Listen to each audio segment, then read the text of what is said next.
Muy buenas a todos y a todas. Bueno, pues voy a seguir con el tema este de los obstáculos. Estos días de atrás he estado hablando de los síntomas de la abstinencia, aclarando el tema de no confundirlo con el síndrome de abstinencia.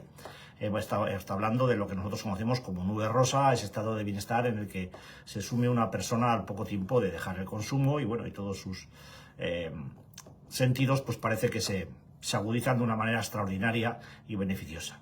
He hablado de la crisis de curación que suele ocurrir normalmente tras el proceso de la nube rosa, pues hay una situación en la que nos cuestionamos si realmente merece la pena el esfuerzo para lo que estamos consiguiendo, ¿no? Cuando uno pisa la realidad y se encuentra con que tiene malestares, pues como todo hijo de vecino, que aquí, pues, ¿qué vas a hacer?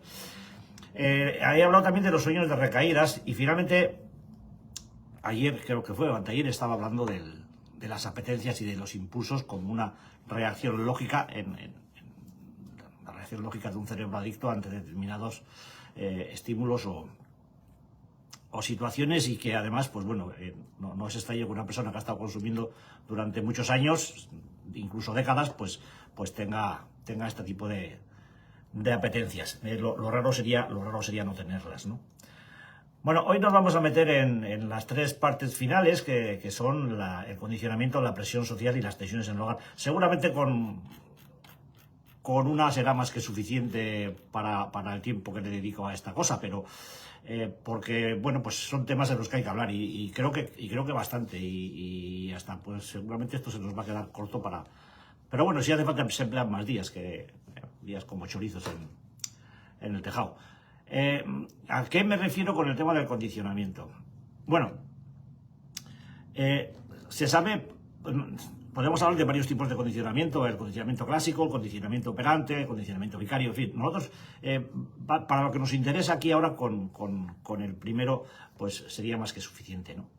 ¿Qué significa esto? Pues que múltiples repeticiones de una conducta concreta acoplan esa conducta al entorno en el que se ejecuta. Lugares, personas, cosas. Mira, ser algo así tan, pues no sé, por decirlo en plan salvaje, pues imagínate que estás ¿qué mejor sitio? Pues en un bar. Imagínate que estás en un bar y llega alguien que te conoce mucho y te da una mala noticia. La peor noticia que te puedas imaginar. El impacto, pues, de la noticia será demoledor y pasarán varias cosas. Una de ellas será que tú vas a relacionar a partir de ese momento el sitio en el que estabas cuando te dieron la mala noticia con el hecho de la mala noticia. Incluso si estás muy pendiente del tema y tus sentidos están bien despiertos, es decir, si no estás pues borracho o puesto de lo que sea, pues seguramente te recordarás de la gente que había en ese momento en el dichoso sitio, de todo lo que estaba ocurriendo, de si en la tele del sitio ese había, pues yo qué sé, pues un partido de fútbol o una corrida, lo que se te ocurra, ¿vale? Cada vez que alguien te haga mención al hecho luctuoso del tipo que sea que te comentaron al eje de esa mala noticia, tu recuerdo será del sitio donde ocurrió. Y cada vez que veas a alguien, o lo que estabas viendo en ese momento, o la persona con la que estabas en ese momento, te recordará ese día en el que te dieron la mala noticia. Normalmente esto se parametriza hablando de Pavlov, ¿no? Del premio Nobel en su tiempo, que un hombre que trabajaba con perros y fue el que descubrió lo que hoy conocemos como condicionamiento clásico, ¿no? Este tipo pues tenía perros y hizo un experimento que es el que más se conoce, ¿no? El hecho de hacer sonar una campana cada vez que entraba en el sitio donde estaba el perro y le llevaba comida. Esto se repitió una infinidad de veces, ¿no? Campana, comida, campana, comida, campana, comida. Hasta tal punto que el cerebro del perro aprendió que cuando Pavlov andaba por allí, pues en poco tiempo iba a tener comida. Y si sonaba la campana, pues automáticamente empezaba a salivar. Como esa activación fisiológica del perro iba seguida de la entrega de la comida, pues al repetirlo durante tantas veces, llegó un momento en que era innecesario meterle la comida. Las glándulas salivales del perro, controladas por unos dispositivos que tenía en los maxilares, comprobaban que efectivamente con el estímulo, que era la campana, ya se ponían en marcha las las glándulas salivares del perro. Es decir, se había condicionado un hecho, un estímulo a una conducta.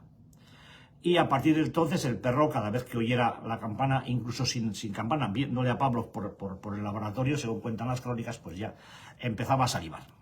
A mi perro le pasa igual, cada vez que suba al maletero de mi coche, sabe que le va a caer una chuche de las suyas y antes de que se la dé ya está salivando. Es decir, he condicionado que el perro salte al maletero sin tener que subirle yo porque me producía lumbago y el puñetero pues coge carrerilla y salta de donde sea. Y antes, cuando no había estímulo, normalmente se estampaba con el parachoque y se pegaba cada torta al pobre, que era una cosa mala.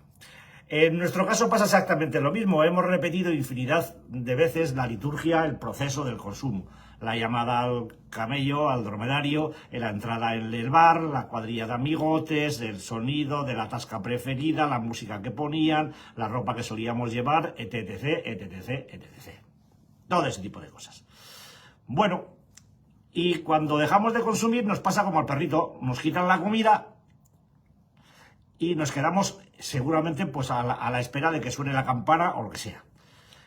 Si volvemos al entorno de consumo, esa situación que tenemos ya celularmente condicionada va a poner en marcha nuestra apetencia.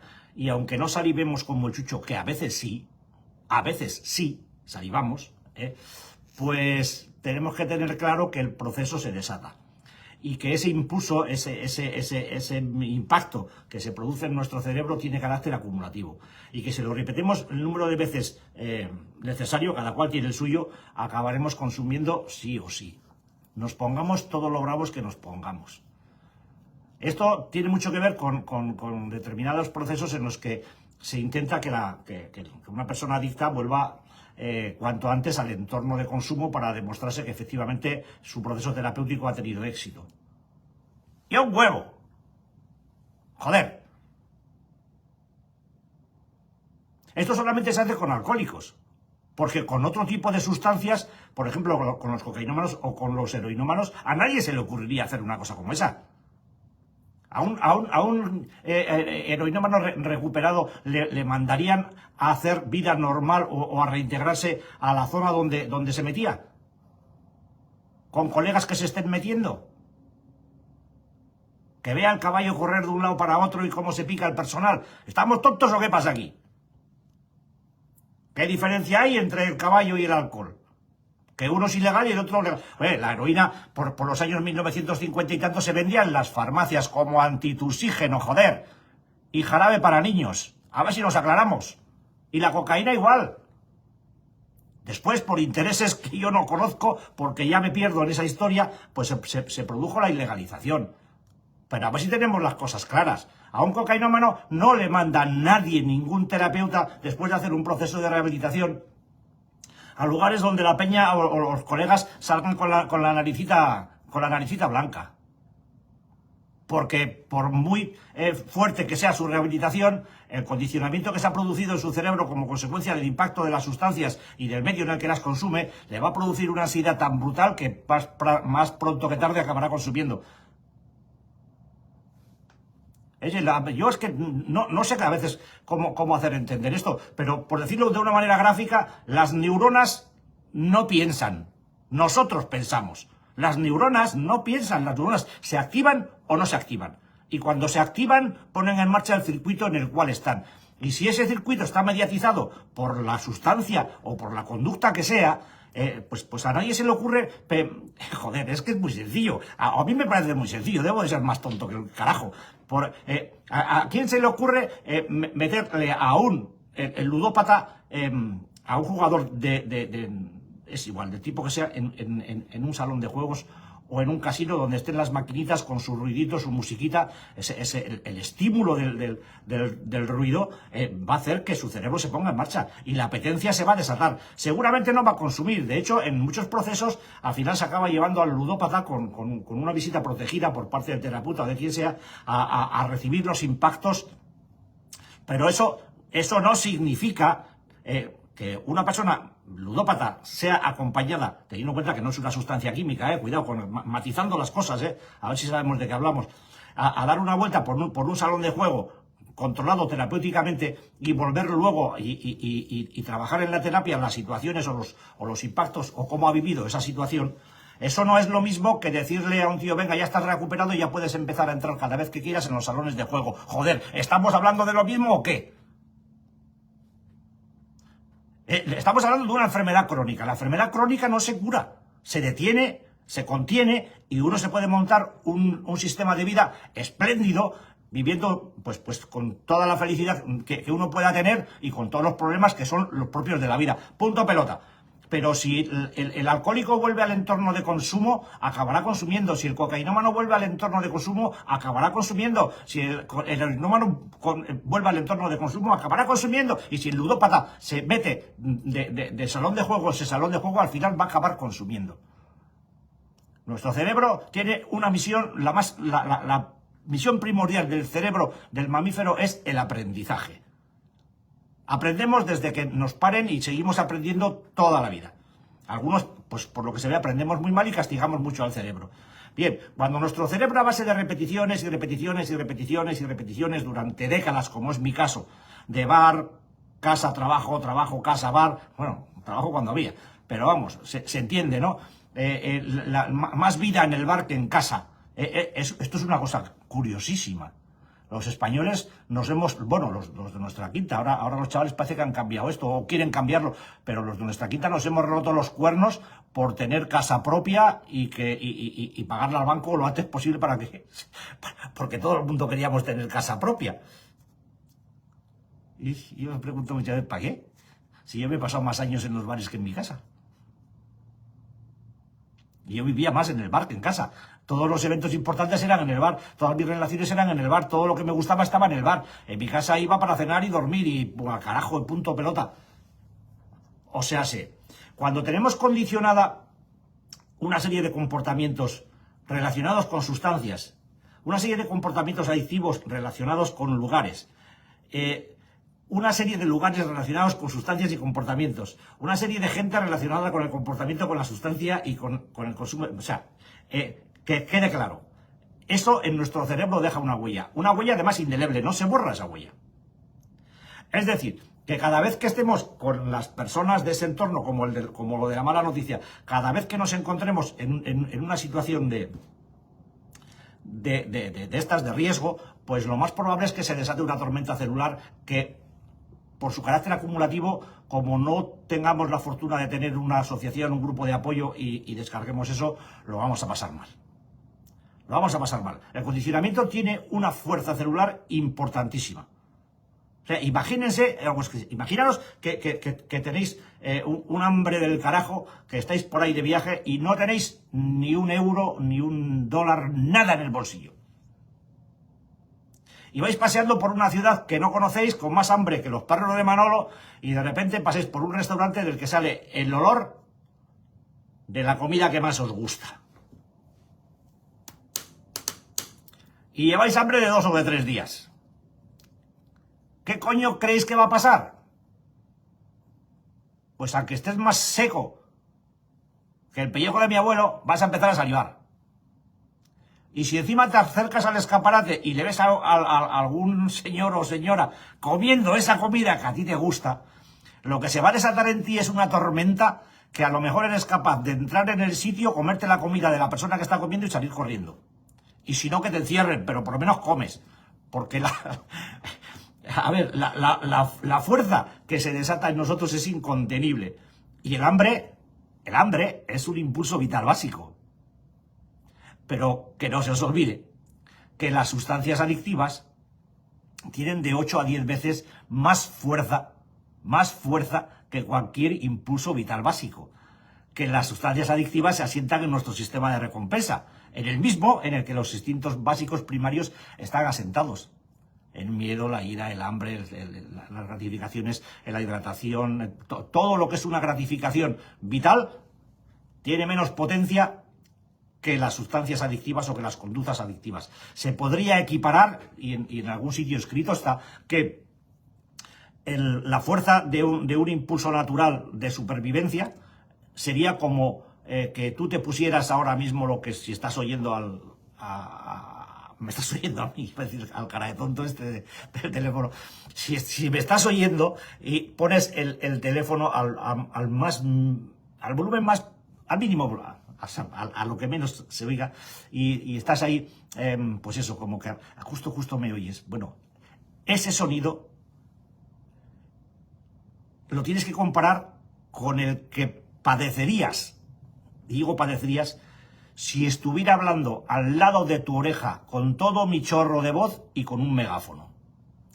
Esa es la diferencia a nivel cerebral que se produce entre un recurso básico de supervivencia y un recurso adictivo.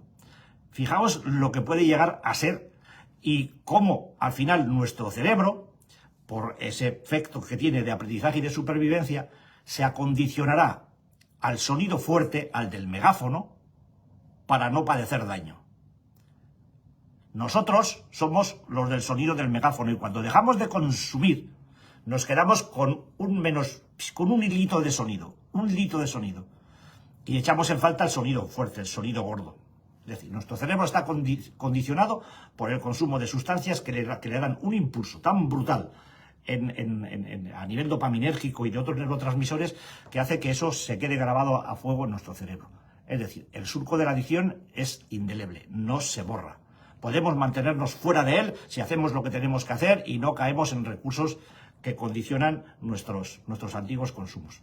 Por tanto, lo mejor en esta historia es no despertar al bicho. Y ya me estoy alargando demasiado. Es como si una persona pues, no sé, ya que hablaba de un compañero ludópata o de una compañera ludópata, pues imaginaos que en vez de contener su sistema de vida, que es decir, bueno, pues andar con el dinero justo para el autobús, no tener tarjetas de crédito a mano, etcétera, etcétera, pues dice que bueno, que se guarda una tarjetita para así un minuto, para un momento de apuro, pues para salir del paso, ¿no?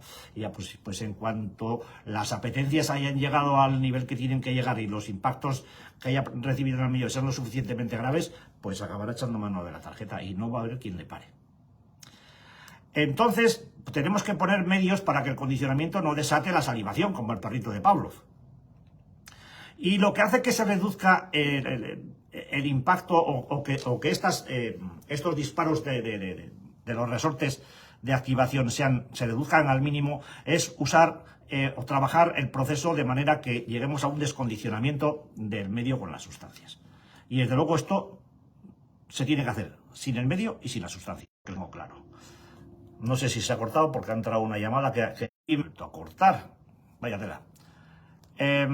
Decía que tenemos que hacer un proceso de descondicionamiento y se puede hacer por dos métodos, básicamente. El primero es conocer los resortes de incentivación que hay en nuestra rutina del día a día y evitarlos. Todos los resortes de activación que manejemos a lo largo del día son acumulativos, repito. Tenemos que evitarlos. Y en segundo lugar, tenemos que elaborar un plan de acción para afrontar las apetencias, sobre todo las imprevistas, o las cosas que nos ocurren en un momento no previsto. Al principio, pues cuesta trabajo identificar las situaciones de riesgo, o lo que hemos dado en llamar ahora, pues resortes de incentivación, se da en llamar resortes de incentivación, o lo diré, de incentivación o activadores. Por culpa sobre todo de la negación.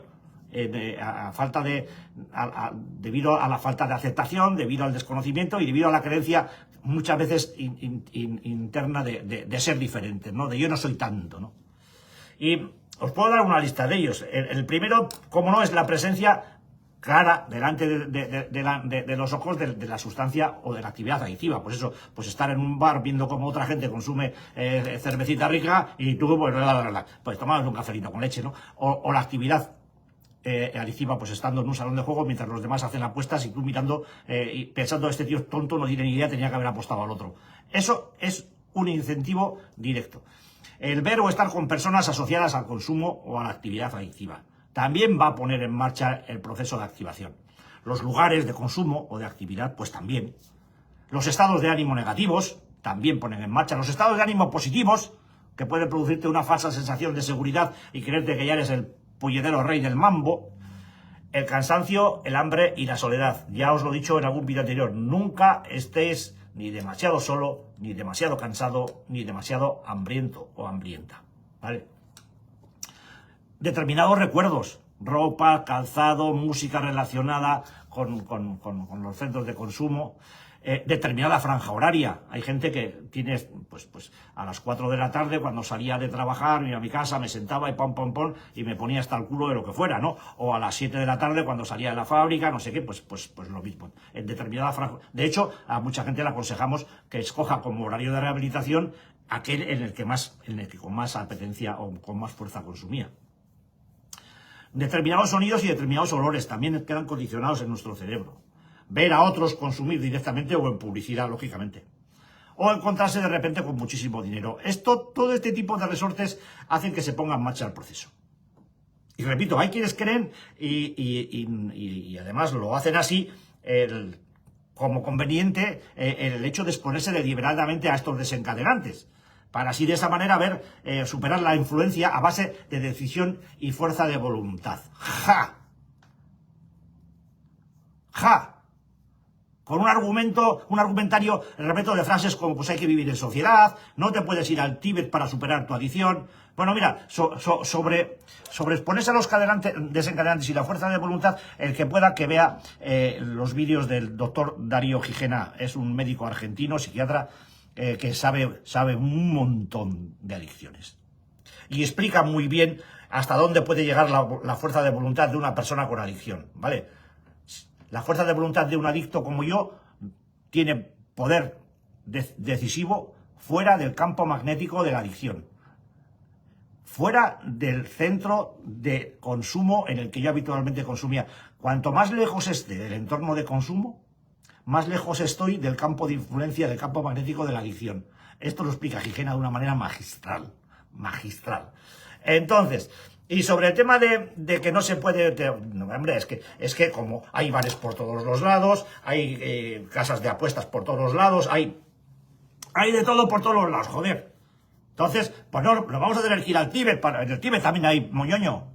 Sí, hacen licor con la leche de los bichos estos ¿cómo se llaman? No quiero parecer inculto, pero ahora no sé cómo se llaman. De los yum o como se llaman. En fin, en todas partes tienes. O sea, aunque te vayas al Tíbet, si quieres soplar, soplas. Los que sois de Miranda para abajo, lo de soplar aquí supongo que sabes, es que igual por ahí se usa otra palabra.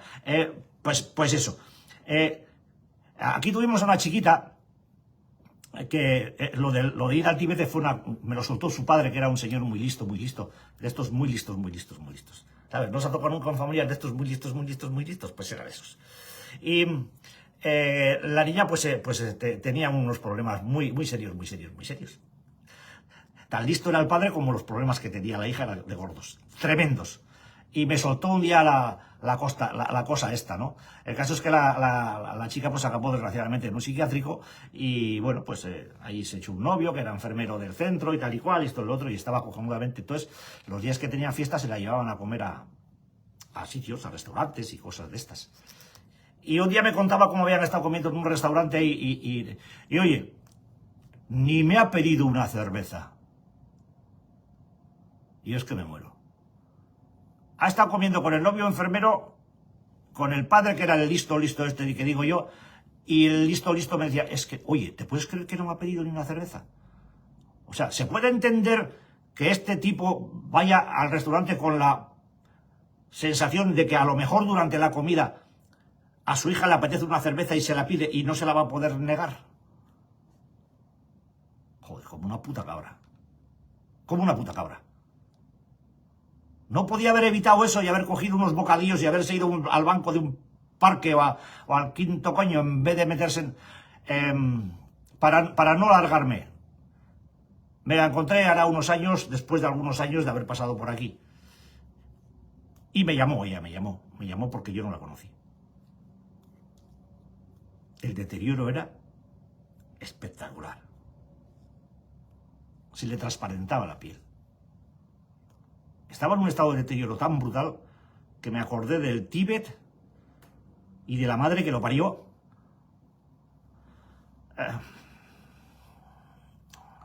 Esto es así de bestial, ¿no?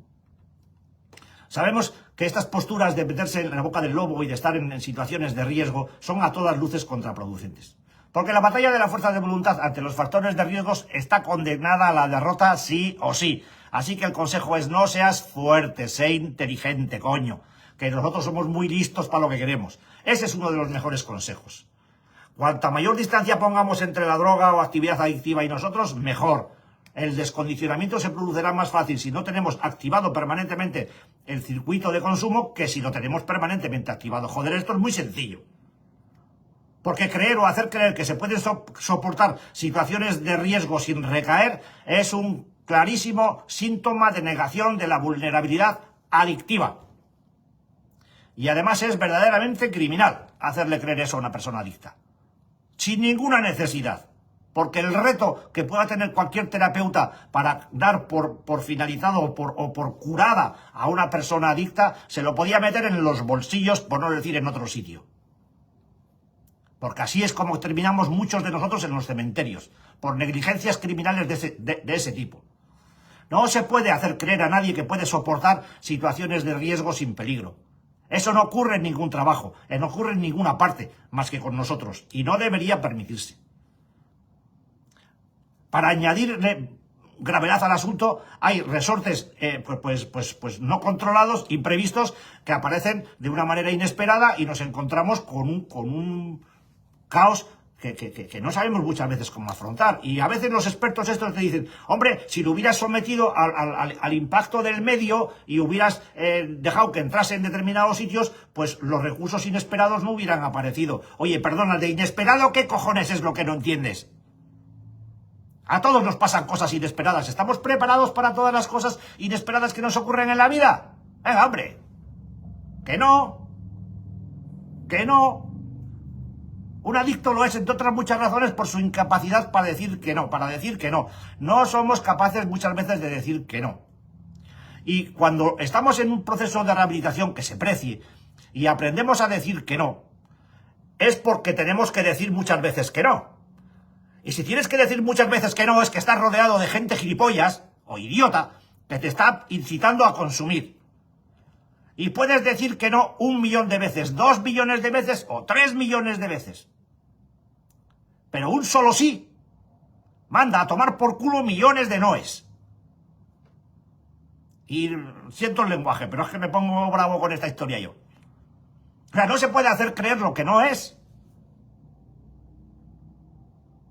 Nosotros tenemos una vulnerabilidad adictiva clara. ¿Por qué? Porque somos adictos, cojones. Y eso lo tenemos que saber de principio. Y la fortaleza de esa vulnerabilidad no es ninguna garantía en cuanto a que podamos o no podamos recaer. Aquí el más pintado, el más bravo, el más listo, el que más sepa, después de 20 o de 30 años se puede pegar una hostia como un pan.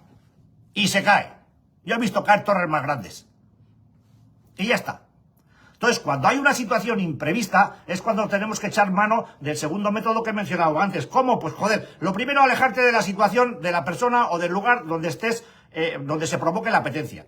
Coger un teléfono y llamar, que ahora ya no hay que ir a una cabina como en mis tiempos, coño, que lo llevas en el bolsillo. Pues llama a tu persona de referencia o a alguien de tu grupo de rehabilitación para descargar la presión que te ha producido. Planifica lo que vas a hacer después de esa exposición. Pues yo qué sé, cúmplelo, ¿vale? Puede ser leer algo de tu manual de trabajo, si tienes, en tu asociación, pues eso, hablar con alguien, llamar a un compañero, irte al cine, en fin, lo que sea. Recordar muy bien los desastres que ocasionaba el consumo o la actividad. Si puedes, y haces caso de lo que te digo, como yo, lleva una libretita pequeña en el bolsillo, y anota la situación. Te va a venir muy bien y te puede servir en un momento dado, si lo haces desde el inicio, para escribir un libro. Practica la relajación y la meditación. Son cojonudas. A diario.